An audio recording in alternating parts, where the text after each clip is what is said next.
You know that feeling when your whole world shifts in a single moment, when everything you thought you understood suddenly turns upside down, when you're standing at the edge of something terrifying and beautiful at the same time. That's exactly what happened to me one random Friday night in September. My name's Alex, I'm 24 and I live in Seattle working as a graphic designer for a small tech startup. Pretty normal life, right? Normal apartment, normal job, normal circle of friends. And among those friends was Marcus, my best friend since college. We known each other for 6 years. He was the guy I could call at 3 a.m. when life felt too heavy. Marcus was the kind of person everyone liked being around, 62, athletic from his baseball days, warm brown eyes, and a laugh that could light up a room. He carried this easy confidence that made people feel safe around him. Women loved him, he dated plenty through college, and now he was seeing someone named Jessica. Marcus was straight. That was a fact I'd accepted long ago, just like the sky is blue or coffee keeps me alive in the mornings. I'd been out since sophomore year. Marcus was always supportive, never awkward, never distant. He came to Pride with me, wore a rainbow shirt, and even defended me when a drunk guy made a rude comment at a bar. He was that kind of friend, my brother in all but blood. That's all we'd ever be, or so I thought. Until that night, the night everything changed. It was raining the way it always does in Seattle, not quite a storm, but enough to make everything damp and cold. I was at home, half focused on a design project when my phone buzzed. Marcus just canceled our plans. Movie night at yours, I'll bring the good snacks. I smiled. This had become our thing whenever plans fell through: junk food, movies, and a quiet night in. Me doors unlocked, action or horror. Marcus surprised me, be there in 20. I looked around. My apartment was its usual organized mess: sketches on a corkboard, plants that were barely alive, and a pile of books I kept meaning to read. I did a quick tidy up anyway. 23 minutes later, Marcus was always fashionably late. He knocked and walked in, arms full of grocery bags. His hair was damp from the rain, and he was wearing that old gray hoodie I'd borrowed a dozen times. Somehow, it still smelled like his cologne. I went a little overboard, he said with a grin, unpacking chips, candy, and 2 pints of ice cream. Retail therapy, I asked. He shrugged. Jessica, thing's not great, she's amazing, but something's missing, like we're just going through the motions. I'd heard that before. Marcus wanted a real spark, something meaningful, he just hadn't found it yet. Maybe you're overthinking it, I said, though I wasn't convinced myself. Maybe, he murmured, scrolling for a movie. And please, no more depressing A24 films, I'm still recovering from the last one. Hey, Aftersun was a masterpiece. It was devastating, Alex, I cried for an hour. I laughed. Fine, you picked tonight. We settled on an action thriller, car chases, explosions, nothing too deep. But here's the thing about being so close to someone for years: silence isn't just silence, it's space for thoughts to creep in. And lately, mine had been drifting somewhere dangerous. Like how his laugh made my chest tighten, how his hand brushed through his hair, how close he sat on the couch, his warmth brushing against me, the scent of rain and cologne filling the air. I'd been ignoring those thoughts for months. They were a risk, one that could destroy our friendship, because Marcus was straight, and Marcus was my best friend. The movie played on, but my attention didn't. I kept stealing glances until he finally paused the screen. You okay? He asked. Yeah, just work stress, I lied. He looked at me, really looked, with those sharp brown eyes. You sure that's all? I'm sure, play the movie.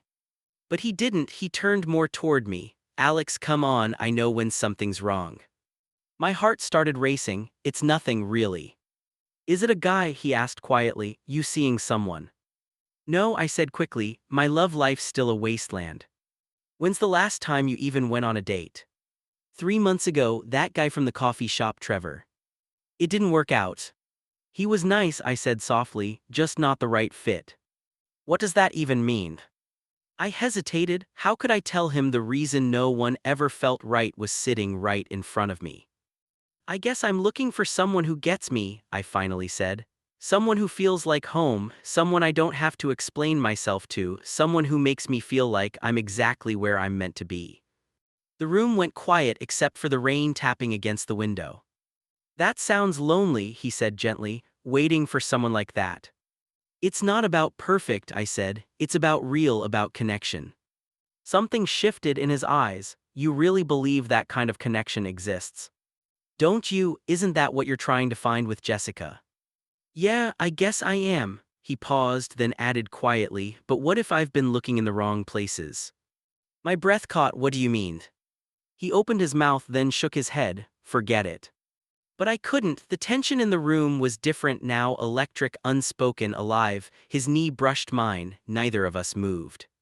We pretended to finish the movie, but our minds were elsewhere. By the time the credits rolled, it was past midnight. Marcus usually stayed over when it got late, but tonight even that felt charged with something new. I should probably head home, he said softly, but he didn't move. It's late, just stay, I offered. Yeah, okay. I grabbed the spare pillows and blanket, but when I turned, he was standing by the window, looking out at the city lights blurred by rain. Alex, he said finally, voice low, can I ask you something? My heart was pounding. I didn't know it then, but whatever he said next would change everything. Sure. He turned toward me and there was something different in his expression, something vulnerable, almost scared. Have you ever felt something you knew you weren't supposed to feel? The question hit me like a punch to the chest. What do you mean? I asked quietly. He ran a hand through his hair, that familiar nervous gesture. I mean, what if everything you thought you knew about yourself turned out to be wrong, or maybe incomplete? I couldn't breathe. Marcus, what are you saying? He took a step closer. I'm saying maybe I've been lying to myself, maybe we both have. The silence between us felt razor thin, like a tightrope I was terrified to move on. Outside, the rain had turned heavy, sheets of water racing down the windows, blurring the city lights into soft watercolors. Marcus, I whispered, barely finding my voice, what are you talking about? He was close now, close enough that I could see the uncertainty in his eyes and the slight tremor in his hands. The confident, self-assured man I'd known for 6 years suddenly looked completely unsure of himself. I've been having these thoughts, he said slowly, choosing each word with care. For months, maybe longer, I kept pushing them away, telling myself it was just stress or confusion or some kind of quarter-life crisis. My heartbeat was so loud I was sure he could hear it. What kind of thoughts? He let out a shaky laugh, the kind that keep you up at 3 a.m., the kind that make you question everything you thought you knew about yourself. He looked straight at me, the kind that are about your best friend. I froze, I couldn't move or breathe. This can't be happening, I thought, but it was. When Jessica canceled tonight, Marcus continued, stepping closer again, I was relieved, because it meant I could come here, be with you. And that's when I realized I'm always relieved when I have an excuse to see you. I'm always finding reasons to text you, to call you, to show up at your door, and with her, with every girl, something always missing. But I kept pretending that was normal, that I just hadn't met the right person yet. Marcus. Let me finish, he said, his voice breaking slightly. 3 weeks ago at that bar with Jordan and Chris, you were laughing at something Jordan said. The way the light hit your face, I couldn't look away. And I realized I never can. I'm always aware of you, always watching. When you told me about that guy Trevor, I felt sick, physically sick. I told myself it was just me being protective, but that was a lie. My mind was spinning. All the moments I'd brushed off, the looks, the touches, the late-night talks, they suddenly made sense. Had I been blind to what was right in front of me? I'm scared, Alex, Marcus said softly, his voice cracked. I'm terrified because I don't know what this means. I've never felt this way about a guy before. I've never felt this way about anyone before. And I don't know if I'm reading this wrong, if I'm about to ruin the most important friendship in my life. But I can't keep pretending anymore. I can't keep lying to myself about what I feel when I'm around you. The walls I'd built over the years started to crumble. Everything I'd buried, every quiet feeling I thought I'd lost, came rushing to the surface. How long, I asked, my voice shaking, how long have you felt this way? He hesitated. I don't know exactly, maybe it's always been there under everything, but if I had to name a moment since that weekend at your parents' cabin, the one for your birthday. I remembered it instantly, 3 days of hiking, cooking awful meals, staying up late by the fire. It had been perfect and painful all at once, because for those few days I'd let myself imagine we were something more. I thought I was going crazy that weekend, I admitted. You kept doing these little things, making my coffee just right, remembering my favorite songs, brushing your hand against my back when we hiked. I told myself to stop reading into it, that you were just being you, being a good friend. I wasn't just being a friend, Marcus said quietly. I don't think I have been for a long time, I just didn't know how to say it or if I even could. He was so close now I could feel the warmth radiating from him. The air between us felt electric, every nerve in my body alive and trembling. Say something, he whispered. Please, Alex, tell me I haven't completely misread this. Tell me I'm not alone in feeling this way. The dam broke. You're not alone, I said, my voice barely holding together. God, Marcus, you're not alone. I've been fighting this for so long. I told myself it was impossible, that I had to get over it because you were straight and my best friend and I couldn't risk losing you. But every guy I've dated, I compared them all to you, and none of them measured up because they weren't you. Something in his expression softened, relief, hope, disbelief, all tangled together. What do I make you feel? He asked. Like home, I said simply, like I'm exactly where I'm supposed to be. He smiled then, this small, beautiful, vulnerable smile that made my chest ache. You said that earlier, he murmured. That's what you're looking for, someone who feels like home. Yeah, I whispered, I was talking about you. I know, he said softly, I think part of me knew too. We stood there, inches apart, the rain pounding against the windows, the city lights melting into the night. Time felt suspended, the world shrinking until there was only us and this fragile, beautiful truth between us. I don't know how to do this, Marcus admitted. I've never, with a guy. We don't have to figure it all out tonight, I said gently. We can take it slow. He nodded, but before I could say another word, he stepped closer. His hand came up to my face, thumb brushing my cheek, and then he kissed me. The world exploded into feeling. His lips were soft, uncertain at first, and I leaned in, my hands finding his waist, pulling him closer. The kiss deepened, grew surer, real. He tasted like rain and chocolate and everything I'd ever wanted. When we finally broke apart, both of us breathless, he rested his forehead against mine. Okay, he said, his voice unsteady. Yeah, I whispered, okay. He smiled faintly. I want to do that again, is that weird? I laughed, the sound trembling but real. Not weird, definitely not weird. So he kissed me again, this time it was sure, full of quiet certainty. His hand slipped into my hair and I pressed closer, feeling the warmth of him, the reality of him. This was Marcus, my best friend, the person who knew me better than anyone. And in that moment, he kissed me like I was something worth holding onto. We ended up on the couch, tangled together, whispering between kisses, our voices low and trembling with secrets. Marcus told me about the night he realized something had changed, when he couldn't fall asleep because he kept thinking about my smile. And I told him about all the times I'd stopped myself from reaching for him, afraid to cross that invisible line between friendship and something more. I kept telling myself I was straight, Marcus whispered against my neck, his breath sending shivers down my spine.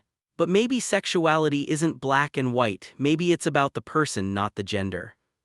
I smiled softly, brushing my fingers through his hair. Welcome to the rainbow, I teased. We've got cookies and incredible music. He laughed, a warm, quiet sound that rumbled through his chest. Then his smile faded and his voice turned serious. I don't even know what label fits me. Maybe I'm bi, maybe pan, or maybe I'm just Marcus, the guy who fell for his best friend who happens to be a guy. You don't need to label it, I said. You're allowed to just be you, to figure it out at your own pace. He looked at me, guilt flickering in his eyes. I feel like I should apologize for taking so long, for talking about girls all the time. I pressed my finger to his lips. Hey, you didn't know, you were figuring yourself out, there's nothing to apologize for. I'm scared, he admitted, about what this means, what people will say. My parents aren't exactly progressive. My heart ached for him. Coming out was never easy, not when the world wasn't ready. Then we don't rush it, I said gently. You tell who you want when you're ready. This is your story, Marcus. I'm just happy I get to be part of it. He kissed me again, soft and certain this time. I want this to be real, he whispered, not an experiment, not a phase. I want us. Then you've already got me, I said, smiling. We'll figure it out, messy, scared and all. Outside, the storm began to fade.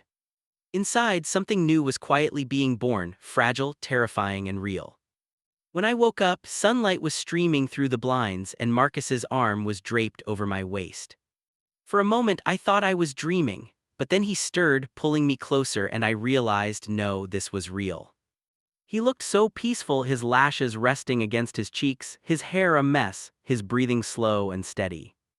This was Marcus, the same person I'd known for 6 years, but somehow completely new. His eyes fluttered open, and when he saw me watching him, a sleepy smile spread across his face. Hey. Hey yourself. So that really happened last night. Definitely real. He reached up, tracing my jawline with his fingers.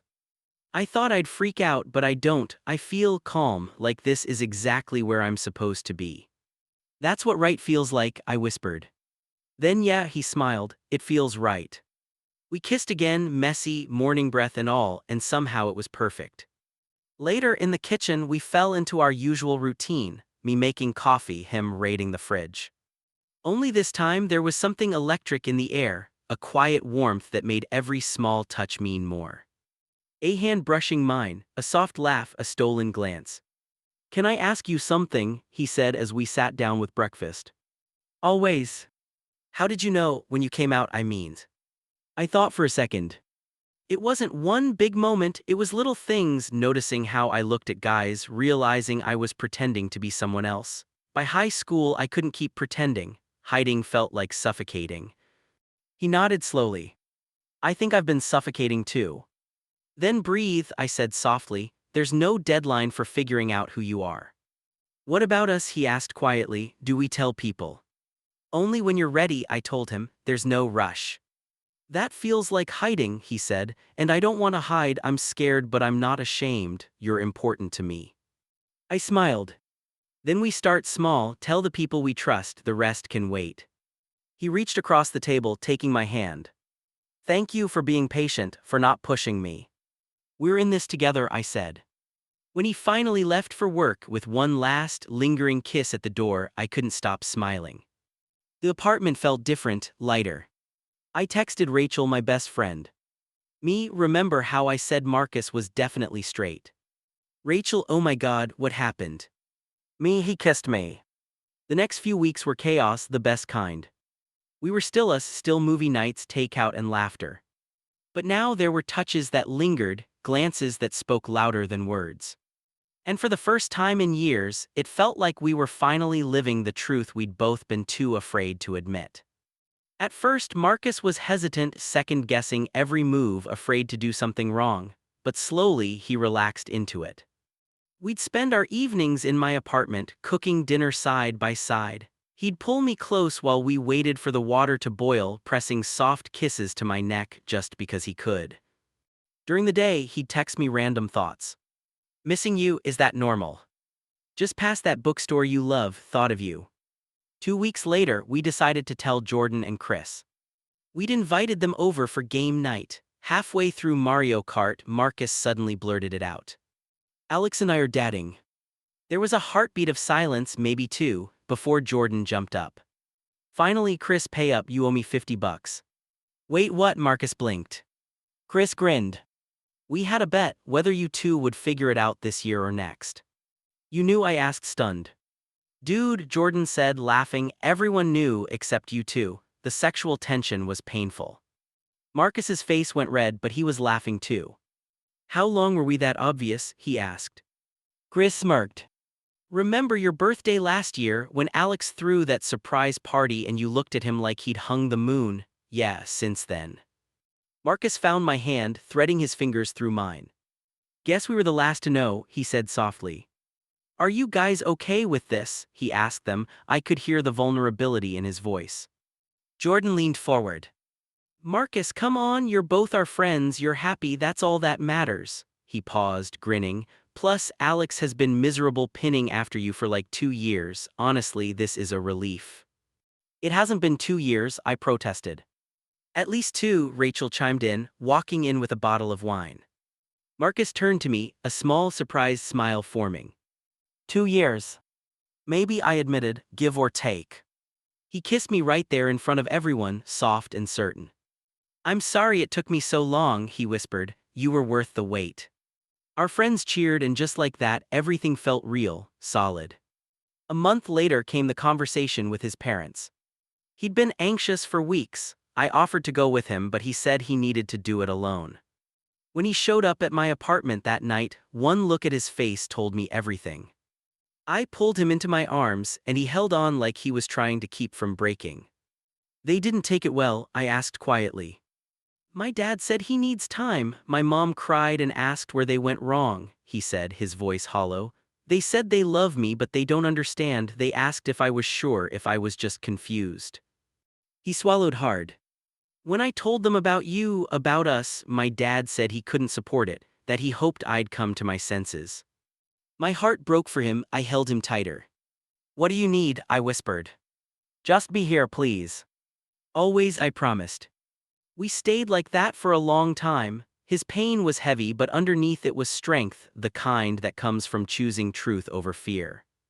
I don't regret it, he said finally, meeting my eyes. Telling them, being honest, I don't regret us, Alex, not for a second. Even though it hurts, maybe because it hurts, it means this matters, you matter. He cupped my face, his eyes steady. They might come around someday, or they might not, but I'm not going back in the closet. I'm not pretending this isn't real. I kissed him, full of pride and love and every promise I could make. Over the next few months, we built a life together. Marcus moved some of his things into my apartment, a book here, a jacket there, until one day I realized his presence was everywhere. His mug in the cabinet, his laugh echoing off the walls, his warmth in every corner. He slowly came out to more people. Some were supportive, others less so. But through it all, we had each other. We fought sometimes, once over dishes, which wasn't really about dishes at all, but about fear and vulnerability. Still, we learned to communicate, to fight fair, to keep choosing each other. Our friendship, 6 years strong, held us steady. We still made each other laugh until we cried, still stayed up until 3 a.m. talking about everything and nothing.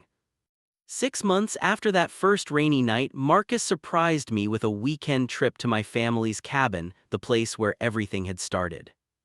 We sat by the fire that first night, wrapped in blankets, watching the flames dance. Can I tell you something? He asked. Always. I used to think love would be like lightning, a sudden certainty, but with you, it's quieter. It's waking up next to you and feeling at peace. It's laughing at your terrible jokes. It's knowing that no matter what happens, I've got someone in my corner. He turned toward me, his face golden in the firelight. I love you, Alex. I think I've loved you longer than I realized, but now I'm sure. Tears stung my eyes. I love you too, I whispered, so much. He kissed me, and it felt like coming home, like every fear and every step had led us exactly here. I thought you were straight, I murmured. So did I, he said, smiling. Best mistake I ever made. Not a mistake, I corrected softly, just a longer path to the right destination. Yeah, he said, pulling me close, the best destination. Outside, the stars wheeled overhead. Inside, two best friends held each other close, building a love that was entirely, beautifully their own. A year later, we were at Pride. Rainbow flags everywhere, music pounding. Marcus had glitter in his hair and a shirt that read, not straight but willing to learn. Jordan had bought it as a joke. Marcus wore it proudly. This is amazing, he shouted over the music, his arm around my waist. His parents still weren't all the way there, but they were trying. His mom called last week just to talk. His dad texted "Love you, son" on his birthday. Small steps, but they mattered. Rachel and Jordan were somewhere near the dance stage, and Chris was taking photos, our unofficial relationship historian. Marcus suddenly stopped, turning to face me amid the crowd. People moved around us like water around a rock. Thank you, he said. For what? For being patient, for loving me through the messy parts, for being my best friend first. He kissed me, soft and sure, and around us people cheered. Not for us specifically, but for love, for freedom, for being seen. Always, I promised. He grinned, that same beautiful grin that still made my heart skip. Come on, he said, there's a drag show at the main stage we can't miss. Hand in hand we wove through the crowd. And I thought about that first night, how scared we'd been, how close we'd come to never taking the leap. But we did. And it brought us here, to this moment, this life, this love. What are you thinking about? Marcus asked, catching me staring. How lucky I am, I said, how grateful. Me too, he smiled, squeezing my hand, every single day. Above us, a rainbow flag rippled in the breeze. The sun broke through the clouds, painting everything in gold. We danced, laughing, spinning, free, part of something bigger than ourselves. His parents might never fully understand, the world might not always be kind. But we'd face it together, two best friends who chose love over fear. I love you, Marcus shouted over the music. I love you too, I shouted back, laughing. And right there, surrounded by thousands celebrating love and truth, he kissed me again. Longer this time, deeper, a promise, a beginning. You know what the best part is, he said when we finally pulled apart. What? This is just the beginning. He was right. Because love isn't the lightning strike, it's the sunrise that follows. Not the moment of realization, but the choice you make every single day. And that's our story, messy, brave, honest, and real. Not perfect, but ours. Finally, completely, beautifully ours.